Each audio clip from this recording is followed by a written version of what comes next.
Okay, so I'm Russell. I'm a DevOps engineer at a company called MetaPack, which I'll do talk about briefly later.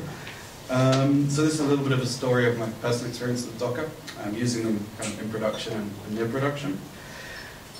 I'm very biased, a little bit opinionated. Please, take that as undertone. But anyway, moving on. So we hit the traditional wall where people want to move forward, but people like stability, and two heads kind of collide. I'm just going to talk through a little bit of a conversation we had in my working career about introducing Docker. So we were given the brief that we wanted to be vendor neutral and easy to move anywhere, given that, well, we were a startup, we had free Amazon credit, and when it ran out, we wanted to move around. So, yeah. Basically what happened was, one guy came along and was like, check out this tool, it's really cool. It solves the problem of moving software, it solves the problem of being tied to one vendor, and then kind of the older guy says, well, that's a really bold statement. Can you explain a little bit more about this? Have you actually researched this? And so, the other guy says, well, I just read a blog post and I should probably actually play with it a bit first. So, yeah. And then after that, the seasoned guy says, that would be good if you can do a little business case, providing it fits our use cases and it's not too catastrophic, we'll be happy to play with it. So, okay, he went around some more digging and said, it solves the deployment problem, it solves the versioning problem, it solves the scaling problems, but it has a few caveats. So, we kind of wanted to look into these in a bit more detail, and we said, well, it uses a layered file system and gives you a rich API, which simplifies moving images about. Well, regarding limitations, due to how it sandboxes things, you can't schedule jobs. You can't monitor a service as we normally do, and you can't log. And so we're like, right, okay, that sounds really good. We've got an API around tar, but we've lost 30 years of development around cron, sys, log, and monitoring. All of which are, kind of big issues. So yeah, I mean, that's kind of it. That's a conversation we actually had, and that was the initial input into Docker at 0.3, which after solving those, we put into production. So, kind of a Docker around production, we're kind of taking a little bit of a more serious tone. We've got some key challenges which we've identified as being logging, scheduling, and security. And then some key benefits around neutrality, deployments, and also confidence in your code, because you're taking the exact same everything all the way through. So, you've got a couple of options around scheduling. You can run cron inside your container, but then if your container falls over, your scheduling fails, and we got was kind of the confidence layer of things, because no other solution that I'm really aware of. I mean, yes, you can kind of create an AMI, you can ship it around, but you still have to modify it to inject configuration. It allows you to really quickly just move the same thing from dev to stage to production and move it along. So we kind of went on to the next kind of problem of, what do we put inside a Docker? As being an interesting problem. What we kind of bottomed down to was what was going to give us the highest value. So we obviously have limited resource to do this.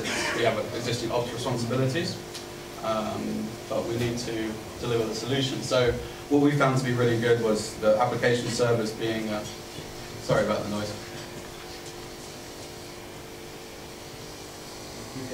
Can everyone hear me okay?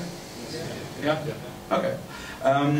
So we found the application service being the obvious benefit because we tend to ship code there most often, and also things like the rolling restarts are really important to minimize downtime to the clients.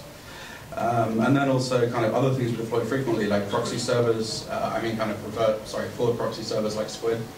The log collectors, which formed a key component of fixing the logging problem for Docker. And also the load balancers, which kind of meant we could nicely take the whole stack and just go dunk, and then in a developer machine you have a spun up environment that's ish like production. So yeah, that's kind of where we left things. Yeah. Okay, so kind of the next topic, kind of a key thing that I've faced a couple of times is helping a company embrace Agile. So typically these guys have a kind of waterfall model, where software typically gets deployed very slowly, maybe every 6 months, and we found Docker to be a really key solution in kind of helping speed up that process and kind of become more agile. A model that I found that I like to use is called the continuous delivery maturity model. It's found online. I'll post a link up at the end. And essentially what this does is it gives a clear structured approach to score your organization on how agile or DevOpsy or continuous your delivery is and how to make it better.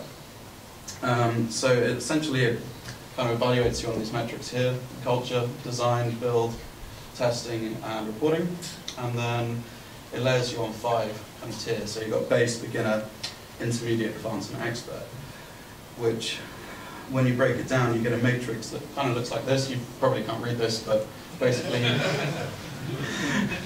I will link to this if you're interested. You've got the 5 kind of metrics on the left, and then you've got kind of base to expert along the top. And the idea is you want to kind of come this way because things get a bit more cool, automatic, and kind of zero touch. But basically, there's kind of a few key sections. So around the build and deploy, what it kind of says there is at the beginning you're using source control, and then at the end you have auto deploy to production. And there's things like that where Docker can add some real value, like it can very easily up and jump a couple of steps. And also around the testing, it can make it very easy to test an image with confidence, and it can also make up a large part of the tool set.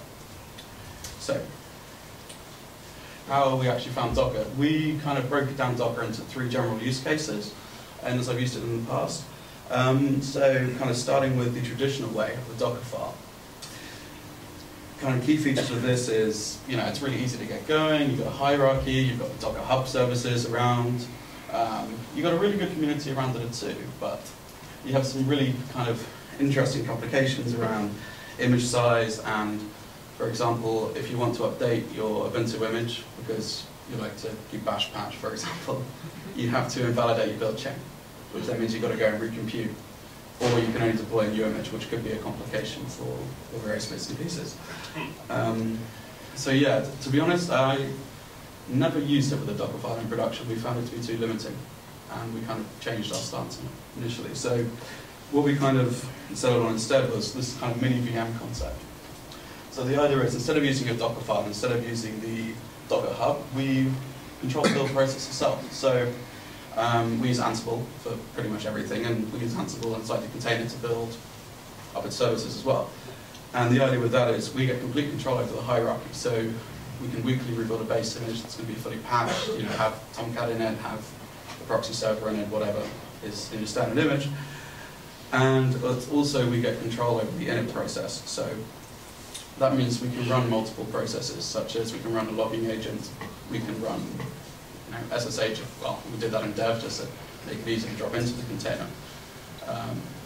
Yeah, and there was a good kind of thing by Fusion guys, which I'll link at the end, where they kind of provide a really nice Python init script that gracefully manages the kill commands and things like that for running containers in this fashion.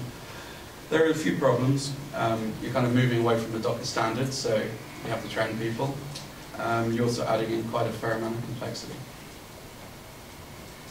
We also kind of found a third use for Docker, which was essentially as a scheduled task, or as a cron wrapper, allowing us to easily move our software around, but then kind of run tasks without having to deploy things in 2 different ways. So kind of from this, we got some more control. We simplified the deployment processes, whilst kind of adding further complexity and our dependence on the tool. It also added some issues around alerting. So I just kind of wanted to run into some of the scripts we kind of wrote around this and what they kind of did in order to achieve this. So here's a little kind of snippet from an Ansible sequence. I hope everyone can read this, but essentially we're defining some vars here of the name of the application, what we want it to do, the port mappings we want, and the bind mappings that we want here as well as the home directory. So yeah, and the idea is that we have a set of tools where we just change these vars, and we can use them to just create a Docker instance for kind of any service. So one of the key, probably can't read that, sorry. This is I'll talk you through it. This is a kind of simple Ruby script which interacts with the Docker APIs, and basically it's designed to be run on the host. So it kind of goes, hey, are you running? And it goes, yeah, fine, just quit. And then if it's not running, it's going to go, okay, you're not running. Do I actually want you to be running? And then if not, it'll die. If you do want it to be running, it's going to evaluate why the previous container quit. If it is a clean exit code, it's just going to remove it. If it has a dirty exit code, it's going to capture all of its logs, save them, and then clean up after itself. And then this kind of triggers the next thing, which is this guy. Forgive the JT Ninja. But ideally, this takes the vars from the previous slide and then builds you a script to just spawn a container in a standard way. So we've kind of got two little engines running on cron every minute, which just ensure the container's running and then clean up its fail to allow for kind of scheduled tasks, or if a process inside the container fails, or various kind of use cases. And then this is kind of the third component, which is a script actually running inside the container. We introduced this concept called a backoff because we kind of had the problem, for example, if you're deploying to a normal node, you can say Tomcat stop and then replace yourself by Tomcat start, happy days, it'll continue. With a container, it's quite difficult to confirm that you've gracefully stopped it if you're running it with it being more than one process or without a proper init process in place. So essentially what this does is it just simulates a few configuration files. It fires up the application, which is Elastic Confluence in this case. And then it just continuously checks, do you actually want me to do this task? And at any point, we can just drop a true into this Boolean file, which is going to cause the container to gracefully stop all its services and then shut down. Yeah. So that kind of wraps up what I've got to say. I've kind of obligatory, we're recruiting. We kind of a global leader in delivery management. Basically, it's like a franking machine for e-commerce. We work with some pretty cool clients. We're responsible for all online shipping that you don't buy through Amazon. So, interesting challenge. Yeah, that kind of wraps it up for me. Has anyone got any questions? Yeah, sure. Did you guys look at anything so like Mesos with Kronos or so or anything like that? The question was if we looked at anything like Mesos or kind of similar tools. To be honest with you, at the time these things kind of didn't exist. It was kind of, we started using Docker at 0.3 in production, just because the benefit support were really hard to ignore, and at the time the underlying things were just high-level kernel abstraction and LXC containers, which are very stable. So no, and kind of unfortunately we suffer from once something's in place and it works, we have a monolithic application, so it wasn't quite as easy. Yeah, sorry. No, so how did you sort of isolate the scheduling to single task at a time rather than 60 different hosts trying to run them at the same time? So the question was, how do we isolate the scheduling between a single task at one time versus 60 hosts running the task? So we kind of cheated and had a dedicated scheduler node for things that were meant to be like this, and the startup script was just different. So rather than continuously run a task, it would go in, run its task, and then confirm it had completed its task, so we could interrogate its exit code. We did use some custom exit codes, like we used 3, 4, and 5 to kind of communicate the status bang, which was kind of cool and took a while to get stable. Initially, we just had a shell script doing one true, which was really terrible. But yeah. Any more questions? Yeah, in the back. So you disregarded using Docker files. Have you considered using Docker images instead? Making an image? Sure. So the question was, we disregarded using Docker files. Did we consider using Docker images? We did kind of form an image hierarchy there, but we found the containers just build these really big chains. And I think is, off the top of my head, 42. Once you hit that, it kind of stops working as well. And we had to keep those down because we had quite a complicated build process for our application. Yeah, does that answer your question? Yeah. Anyone else? Yeah. How to solve the monitoring problem? Sure. So the monitoring problem, we kind of cheated. We're predominantly in AWS. So we use things like EC2 and auto-scaling to monitor the health of the application and terminate when something fails. And we generally take the cloudy attitude of, we don't care if an individual node is up, we care if the service is up. Okay, well, thank you very much, everyone. It was a pleasure talking to you.